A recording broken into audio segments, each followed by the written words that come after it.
Actually നമ്മൾ ഇന്ന് ബറോസിൻ്റെ trailer reaction ആണ് കണ്ടിരിക്കുന്നത്. നമ്മൾ ആക്ച്വലി ട്രെയിലർ ഇറങ്ങിയിട്ട് ഇപ്പോൾ ഒരു 3-4-5 ദിവസമായി. കുറച്ച് ലേറ്റായി പോയി. ബട്ട് ഞങ്ങൾ ആക്ച്വലി ഓൾറെഡി ട്രെയിലർ കണ്ടിരുന്നു. ബട്ട് നമുക്കത് റിയാക്ട് ചെയ്യാനുള്ള ടൈം കിട്ടിയില്ല. വേറെ കുറച്ച് പരിപാടികളൊക്കെ ആയിട്ട് തിരക്കായി പോയതുകൊണ്ട്. സോ നമ്മളിപ്പം അതിൻ്റെ ഒരു റിയാക്ഷനും പിന്നെ അത് കണ്ടത് നമുക്ക് എന്താണ് തോന്നുന്നതെന്നും പറയാൻ വേണ്ടിയാണ് നമ്മുടെ ഈ വീഡിയോ. സോ നമുക്ക് ഉപയോഗിക്കാൻ പോകും. അധികം താമസമില്ലാതെ ബറോസിൻ്റെ ട്രെയിലർ തന്നെ തുടങ്ങാം. ഓക്കെ, ട്രെയിലർ ഓടുങ്ക തമ്പി ട്രെയിലർ.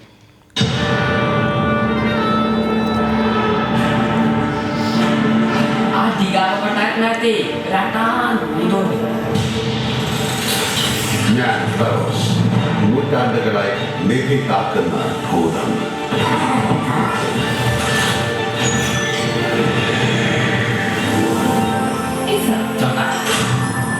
ഇസബെല്ല,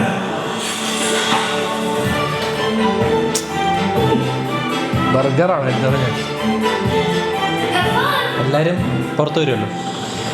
എല്ലാം കുറച്ച് ഫ്രൈ ബ്രേക്ക്.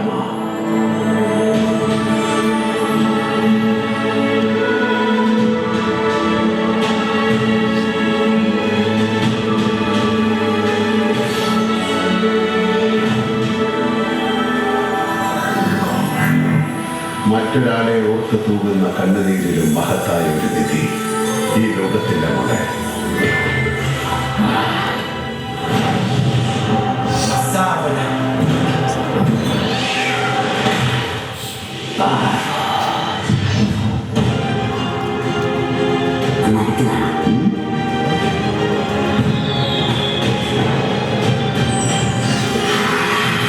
അതിനെ കണ്ടായിരുന്നു അറിയുന്നില്ല.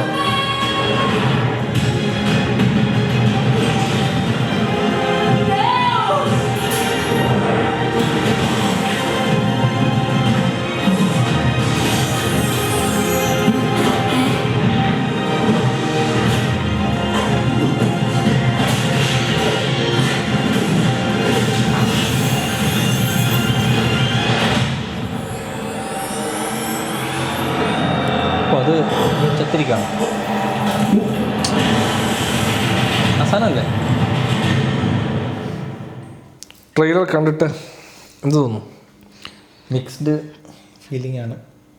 അതായത് ഇതിൻ്റെ വിധി എന്താണെന്നോ ഇതെങ്ങനെയായിരിക്കും ഇത് ആൾക്കാർ എടുക്കാൻ പോകുന്നതിനെ പറ്റി നമുക്ക് യാതൊരു ധാരണയില്ല. കാരണം ഈ കുട്ടികൾക്ക് ഭയങ്കരമായിട്ട് കുട്ടികളെ കോൺസെൻട്രേറ്റ് ചെയ്തുള്ളൊരു കഥയാണല്ലോ. അപ്പോൾ പക്ഷേ അത് ഒന്ന് ആലോചിക്കാൻ നമ്മുടെ ഇവിടുത്തെ കുട്ടികൾ പോലും അവർ കാണുന്ന അവരുടെ തന്നെ പെർസ്പെക്റ്റീവ് കുറച്ചധികം ചേഞ്ച് ആയില്ല. ഇപ്പം പഴയ പോലെ അല്ലല്ലോ. അവർ പോലും ഇപ്പോൾ സിനിമ സമീപിക്കുന്നതിന് ഒരു മാറ്റം ഉണ്ടായിട്ടുണ്ട് ഭയങ്കരമായിട്ട്.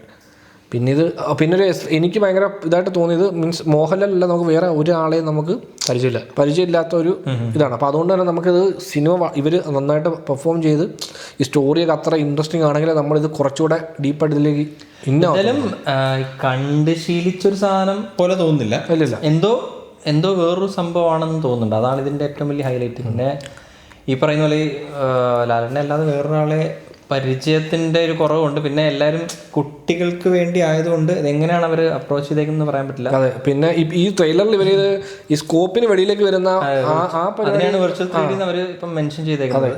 അത് കുറച്ച് രസമുണ്ടായിരുന്നു കാണാൻ. പക്ഷേ അത് നമുക്ക് ഇതിൽ ആക്ച്വലി ഇത് 3D ഷൂട്ട് ചെയ്തുകൊണ്ട് തന്നെ 3D കുറച്ചുകൂടെ ബെറ്റർ അല്ല. അതിൽ പോലും ഇപ്പം ട്രെയിലർ ഇങ്ങനെ പ്രസന്റ് ചെയ്യാവുന്ന അവരൊരു പുതിയ സാധനം ട്രൈ ചെയ്തിട്ടുണ്ട് അതിനകത്ത്. അല്ലാതെ ഇവരുടെ ഇപ്പം ഫൈനൽ നമ്മൾ വരുന്ന തിയേറ്ററിൽ കാണാൻ പോകുന്ന 3Dയും നമ്മൾ യൂഷ്വലി 3D കൺവേർട്ടഡ് ആയിട്ടുള്ള സിനിമയാണ് നമ്മൾ ഈ അടുത്ത് കുറച്ച് കാണുന്നത്. ഇത് പ്രോപ്പർലി 3D ഷൂട്ട് ചെയ്തിരിക്കുന്ന സിനിമയാണ്. അപ്പോൾ അതുകൊണ്ട് തന്നെ ആ 3D നമുക്കിത് കാണാനുള്ളൊരു കുറച്ചുകൂടെ ബെറ്റർ ഒരു എക്സ്പീരിയൻസ് കിട്ടും. ഈ പടത്തിൻ്റെ ആദ്യത്തെ അട്രാക്ഷൻ എന്ന് പറഞ്ഞാൽ ഫസ്റ്റ് അട്രാക്ഷൻ എന്ന് പറയുന്നത് തന്നെ ലാലേട്ടൻ ഈ പടം ഇങ്ങനൊരു പടം ഡയറക്റ്റ് എന്ന് പറഞ്ഞാൽ അന്ന് ഭയങ്കര ഹൈപ്പായിരുന്നത്. അത് കഴിഞ്ഞ് ഈ പടത്തിൻ്റെ ഓരോ അപ്ഡേഷൻ വരുമ്പോഴും ഹൈപ്പ് കുറയുകയാണ് ചെയ്തത്. ഇപ്പോൾ വീണ്ടും ഈ ട്രെയിലറിന് ശേഷം ഒരു ഹൈപ്പ് വന്നിട്ടുണ്ട്. അപ്പം ഈ ഹൈപ്പ് എന്തുമാത്രം നീതി പുലർത്തുമെന്നുള്ളത് ഈ പടം ഇറങ്ങിക്കഴിഞ്ഞാൽ നമുക്ക് പറയാൻ പറ്റത്തുള്ളൂ. അതാണ് മെയിൻ ആയിട്ട് എനിക്ക് തോന്നിയത്. നല്ലൊരു എമൗണ്ട് ഇതിനകത്ത് ഇൻവെസ്റ്റ് ചെയ്തിട്ടുണ്ട്. അതായത് ടൈം ആണെങ്കിലും പൈസ ആണെങ്കിലും അവർ ഇറക്കിയിട്ടുണ്ടല്ലോ. പോലെ കുറേ കാലത്തിന് ശേഷമാണ് ട്രൂ കളർ എന്ന് വേണേൽ പറയാം. അതായത് നമ്മൾ ഗ്രേഡ് ചെയ്ത് കുറച്ചധികം ഗ്രേഡിങ്ങിന് ഇമ്പോർട്ടൻസ് ഉള്ളൊരു സിനിമ കാലമാണല്ലോ ഇപ്പോൾ. അപ്പോൾ അതുകൊണ്ട് തന്നെ അതല്ലാതെ ഒരു ട്രൂ കളർ പ്യുവർ കളറിലൊരു സിനിമ വളരെ റെയറായിട്ടാണ് വരുന്നത്. പിള്ളേർക്ക് വേണ്ടി ആയതുകൊണ്ടാണ് തോന്നുന്നു. ഫ്രെയിമിലൊരു 10 എല്ലാ കളേഴ്സും ഉണ്ട്. ഭയങ്കര കളർഫുള്ളായിട്ടാണ് അവരിത് ചെയ്തേക്കുന്നത്. പിന്നെ പടം ടെക്നിക്കലി പടം നല്ലപോലെ വർക്ക് ചെയ്തിട്ടുണ്ട് പടത്തിനകത്ത്. അപ്പം അതേ അളവിൽ സ്ക്രിപ്റ്റിലും സ്റ്റോറിയിലും ബാക്കിയുള്ള കാര്യങ്ങളും വർക്ക് ആകുന്നുണ്ടെങ്കിൽ പടം ചിലപ്പോൾ തിയേറ്റർ വർക്കാകാൻ ചാൻസ് ഉണ്ട്. പിന്നെ ചിലപ്പോൾ ഈ ആക്ടിങ് ഇപ്പോൾ നമ്മൾ പരിചയമില്ലാത്ത ഒരാളെ ഇപ്പോൾ ഈ ഫോറിനേഴ്സിൻ്റെ ഒക്കെ ആക്ടിങ് ഇല്ലേ, അത് എത്രത്തോളം പൊതുവേ നമുക്ക് ട്രെയിലർ തന്നെ കാണും. ട്രെയിലർ കാണുമ്പോൾ തന്നെ നമുക്ക് കുറച്ച് അല്ല, പൊതുവേ നമ്മൾ ഇന്ത്യൻ സിനിമകളിലെല്ലാം ഉള്ളൊരു ഇഷ്യമാണ് ഈ ഫോറിനേഴ്സ് വന്ന് ആക്ട് ചെയ്യുമ്പം അവരുടെ മീറ്ററിലല്ല ആക്ട് ചെയ്യും. നമ്മൾ ഈ ഇംഗ്ലീഷ് സിനിമയിൽ കാണുന്ന ഫോറിനേഴ്സിൻ്റെ ഒരു സ്വഭാവ രീതിയല്ല നമ്മുടെ സിനിമകളിൽ അവർ വരുമ്പോഴത്തേക്കും ഇന്ത്യനൈസ്ഡ് ആവുന്ന പോലെ കുറച്ച് ഇന്ത്യൻ വെർഷൻ ഓഫ് ഫോറിനേഴ്സ് ആണ്. അത് നമ്മൾ ഡയറക്റ്റ് ചെയ്യുന്നതുകൊണ്ട് പറ്റുന്നതാവാം.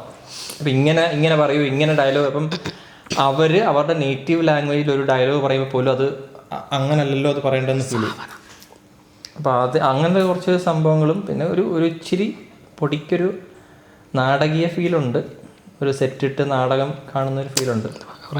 അതെനിക്ക് തോന്നുന്നു പുള്ളി ഉദ്ദേശിക്കുന്നത് ഇപ്പം ലാലേട്ടൻ്റെ പെർഫോമൻസ് ഉൾപ്പെടെയാണെങ്കിലും നമുക്ക് അതിനകത്തൊരു അങ്ങനെ ഇത് കുറച്ച് മുഴച്ചു നിൽക്കൽ ഒരു ഫീലുണ്ട്. അത് ഇത് റിയാലിറ്റിയിൽ നിന്ന് കുറച്ച് കട്ടായത് കംപ്ലീറ്റ് ഒരു ഫാൻറ്റസിക്ക് വേണ്ടി നടക്കുന്ന കഥയല്ലേ.